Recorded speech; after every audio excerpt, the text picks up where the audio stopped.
And let me be unequivocal, there is no threat greater to national security today than the Muslim Brotherhood, the threat of the Muslim Brotherhood. No threat greater in its reach, no threat greater in its ideological influence, no threat greater in its ability to infiltrate, manipulate, and mobilize. This is not rhetoric, it is reality. Other nations are waking up to this threat. Other nations have recognized what this organization truly represents. The world is moving, nations are waking up, security establishments are responding.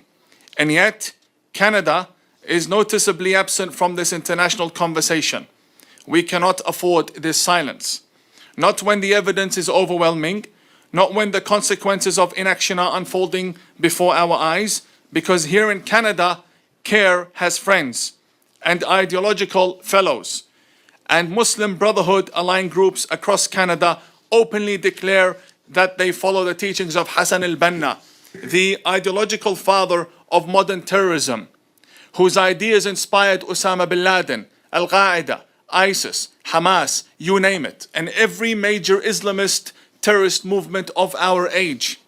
This, ladies and gentlemen, is not an accusation. This is their own self-identification. This is their own ideological lineage, written in their own materials, published in their own words. It is our duty to speak openly, consistently, and courageously about the Muslim Brotherhood. It is our religious duty. It's a human duty. It's a national duty, which remains the Muslim Brotherhood, which remains the ideological mother of nearly every Islamist terrorist group operating today. There is not a single major Islamist extremist movement whose lineage does not trace back directly or indirectly to the Muslim Brotherhood. And with all due respect, we should begin to take notice the concerns Muslims have, not just the converts with regards to the extremists, but the very Muslims whose ancestors were those who stood side by our Prophet Muhammad. We're not people who embraced Islam 2 weeks ago or 2 years ago. This is our religion. God spoke to us in our city, in our language.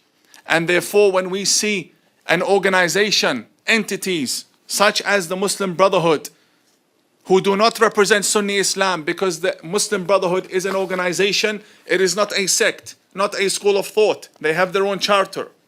They have hijacked the two most important words, nouns in Islam, the word Muslim and the word brother. And they have given us nothing but bin Laden, September 11, down until October 7. It has to be said. So what keeps me up at night is the growing influence of the Muslim Brotherhood and its networks.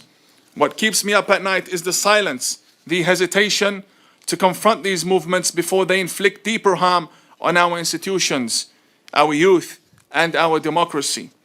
And what keeps me up at night is knowing that Canada has the capacity to lead, yes, lead, yet risks falling behind at the very moment the world is waking up to the dangers of political Islam. It is our duty to confront extremist narratives before they gain ground. It is our duty to shield our youth from radical indoctrination. It is our duty to ensure that no organization hides behind religion to justify violence or destabilize our democracy. And so I say this with clarity and without hesitation. It is time that Canada officially and finally conducts a transparent, expert-led study into the Muslim Brotherhood in Canada. Admit their presence, first of all, and then examine their influence, their funding, their intimidation tactics, and their abuse of religion and hijacking of social causes, and importation of extremist narratives from abroad onto Canadian soil, so we can protect not only Canadian Muslims, but Canadian democracy itself.